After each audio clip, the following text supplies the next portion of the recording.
bitch Uber to my dick. Uber. She is. First one is the thing that boys have to go through. Being chained up all the time or something. Like What? Like The best kind of firework to buy. Wouldn't you like to know, weather boy? Where are your parents? Kid's sketchy. Back to you guys. I've never known someone like you.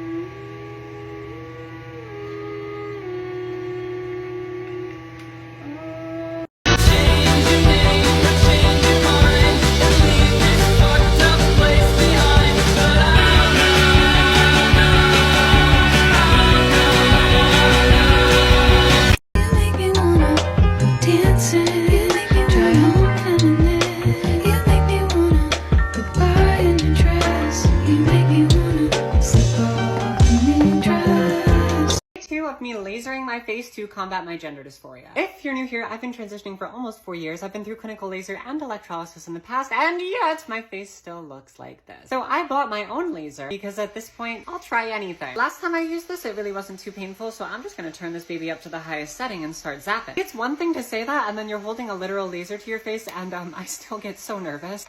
I am so brave. I am so strong. Nothing can stop me. I am a guy. It definitely stings, but compared to getting my jaw dislocated during facial feminization surgery, this is nothing. It's honestly like a little light show in my living room. Okay, last part, worst part, upper lip time.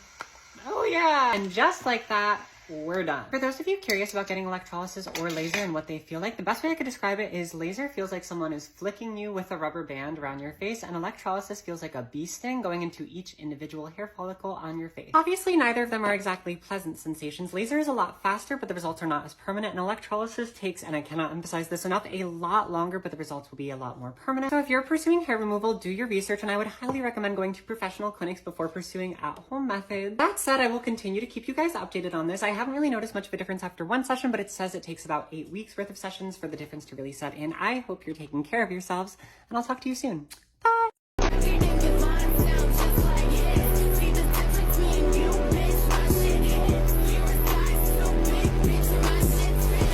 Hey, Mater. It's nice to finally be back in Radiator Springs. I want you.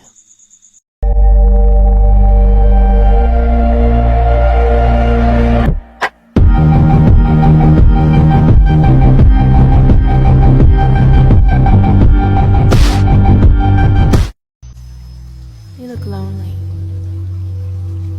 I can fix that.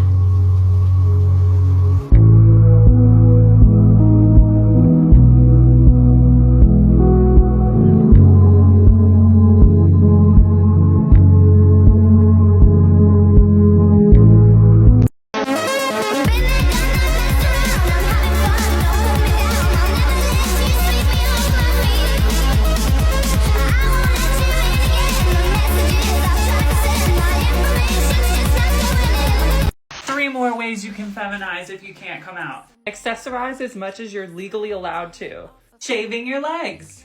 Switch to boxer briefs, which are basically the male equivalent to boy shorts. Hope this helps.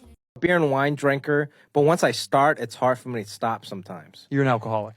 Is that what it is? Yeah, that's what it is. That's what... Oh, wow. I didn't know.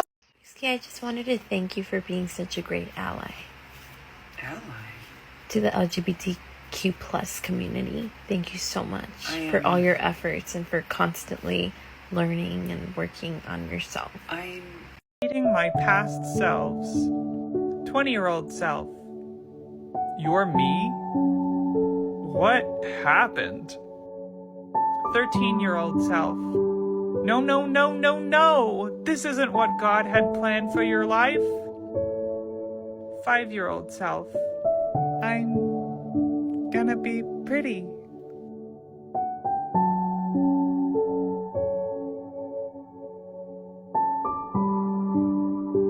If you 3 reasons. 1, she's a female. 2, she's not a boy. And 3, and most importantly, she's a girl! There are only 2 trans characters across all of 2023's major movie releases, one of whom was played by a cis man, and the other of whom is on a soccer team where the coach insists on using her dead name to motivate her. So mainstream media hates us, and we're never going to see ourselves up on the big screen. Well, not quite. This article fails to mention several trans-centered movies that were released in 2023, just not under a major film company, such as The Stroll, a piece centering around transgender accountants working in New York City's meatpacking district, and Mutt, which refreshingly centers a trans-masculine protagonist. Even then, 2023 really didn't give us all that much, but where she has failed, 2024 has been a hallmark year for trans people who want to see themselves in movies, aka me and probably you if you're watching this. Stress positions, writer, director, and star are all one person, and that doll is Theda Hamill. This movie centers on a few queer people living in recently quarantined 2020 New York City. It is awkward, uncomfortable, funny, and at times really heartfelt. National Anthem is a movie about gay and trans people working on ranches in the Southwest.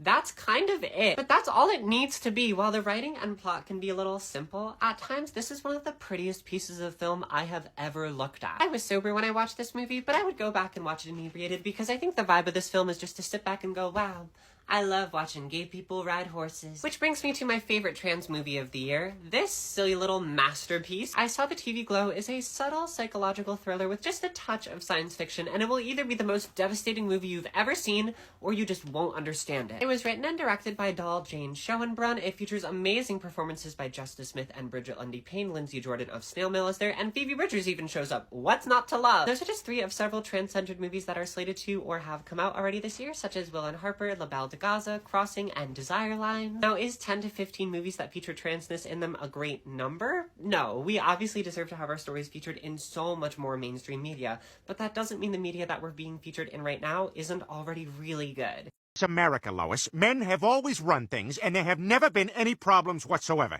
And don't say the economy or Iraq or income inequality or racism or Brett Kavanaugh or air pollution or Vietnam or slavery or Watergate or capitalism or Me Too or homelessness or police brutality or homophobia or Monica Lewinsky or school shootings or Native American genocide or Fox News or Tim Allen or climate change.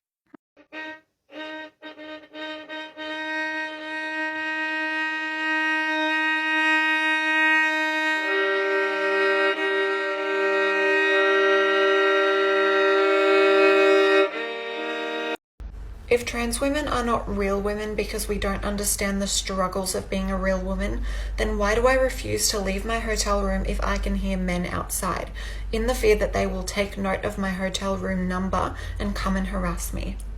I'm back with an update for you. I just went on a 1-minute walk to grab toothpaste, in which I was catcalled by 2 men. It's disgusting and it's not good enough. Well, one of us has to change. You're so pretty. You can date any guy you want. Actually, I can sleep with any guy I want. Unfortunately, it's not the same. You are not the guy. You're not capable of being the guy. I had a guy, but now I don't. You are not the guy. So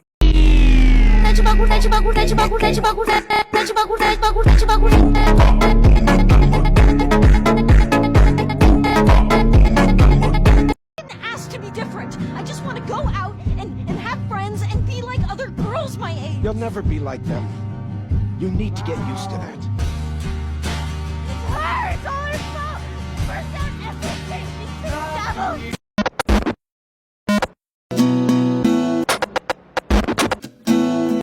Shouldn't you be wearing a boy's uniform at school anyway? I don't really care.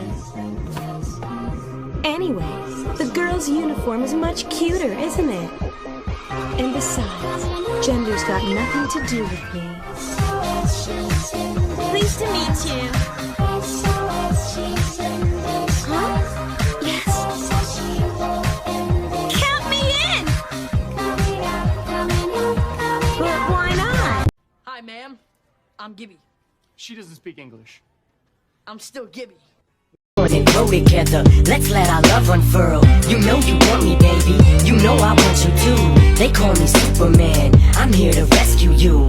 As a trans woman, I fucking hate queer terminology and people who constantly talk to me like, oh my god, slay queen, you go girl, you're such a diva. I fucking hate it. Like, I'd honestly rather be called a fucking slur, because the way that people will infantilize me and just talk down to me so condescendingly and talk to me like I'm an entirely different species by shoving as much queer terminology as they possibly can into one sentence to speak to me when they would never do that to another fucking person. It is so infantilizing, and it's fucking weird. Especially when they will only ever do that for trans women and never do that to cis women. It is like white guys talking to black people who will change up their entire personality and start using as much AAV as they could possibly put into their language versus when they're talking to their white friends. It is the exact same thing.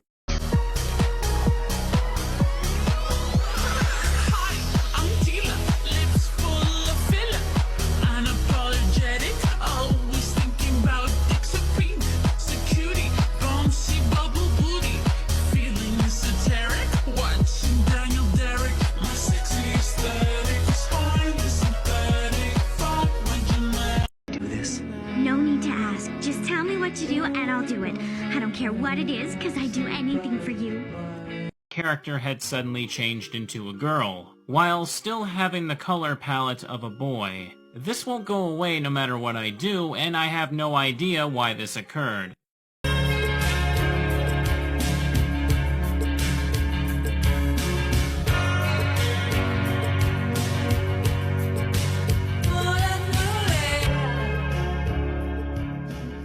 Are you the puberty fairy? The fuck did you just call me? The puberty fairy? Puberty fairy? I'm the hormone monster. I'm not a fairy. I mean, sure, I fuck around with dudes, but I'm not a fairy.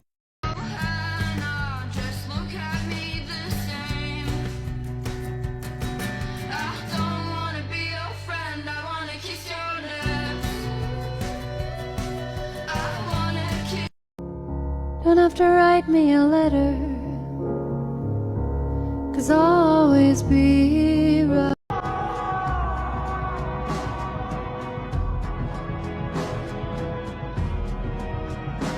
Yeah, my boyfriend's pretty cool, but he's not as cool. Oh, are you making transfemme music again? What? No, I'm making gambling music. How does that even work? Play the song. Let's go gambling! Wait, are these the lyrics? Coins clicking, jackpot bells, trans memes popping, break those shells? Really? Well, if I distort it, no one will know, right? I'll have a mocha caramel latte chino made with skim milk, no whipped cream. Please put that in a grande cup, but use the same amount of coffee that you'd put into a tall. That way there's about an inch of extra room on top to stir in my own nutmeg without spilling any coffee at all. What do you want? All of a tea.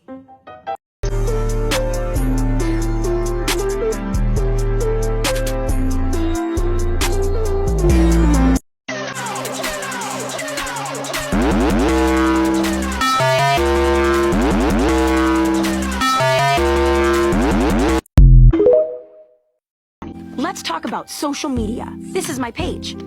I love posing for selfies. But social media can be about more than how you look. It can be about who you are. Your skills. Focus. Your adventures. You'll never believe what I also follow lots of different people on accounts. I like to get inspired and catch up with friends. Hold up. This isn't right. The truth is, I made my page just for this. I'm not on social media. You know why? It's overwhelming. There are tons of people worried about how they look on here, and it's like, who cares? Besides, I don't need followers or likes to feel good about myself. I know I'm amazing. Good luck today, Stefani. Good luck at the shoot. You're a natural. It's gonna be great. Woo! There is some positivity on here if you know where to look. Maybe I'll use it. Carefully.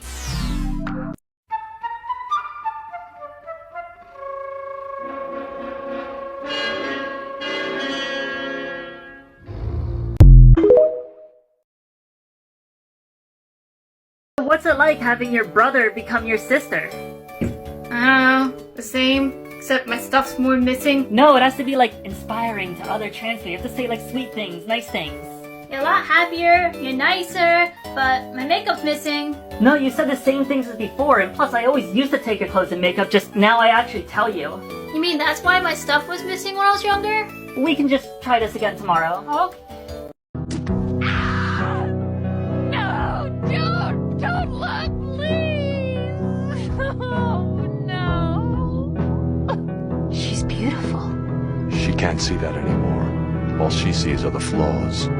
People get so upset when they find out I'm transfemme and look like this. And they're like, you're not putting in effort. Homie, I'm about to go to bed. I'm about to... Wait. Sorry, do you expect me to have, like, lashes, extensions, and everything when I'm about to go to snooze land? To dreamland? And the crazy thing about me being trans, I'm not trying to present as anything. I'm literally just here. I'm just alive. Is this how I have to... Is this what you guys want? It probably is, you fucking pussies. I'll be honest, the bigger reason is because TikTok won't let me show most of my femme outfits because I'm a slut. Just leave me alone. Buy me makeup, pretty outfits, and laser if you want me to look different. I don't want to hear shit about you wanting me to wear makeup. Unless you're a pretty girl, then you can do my makeup. You can always do my makeup.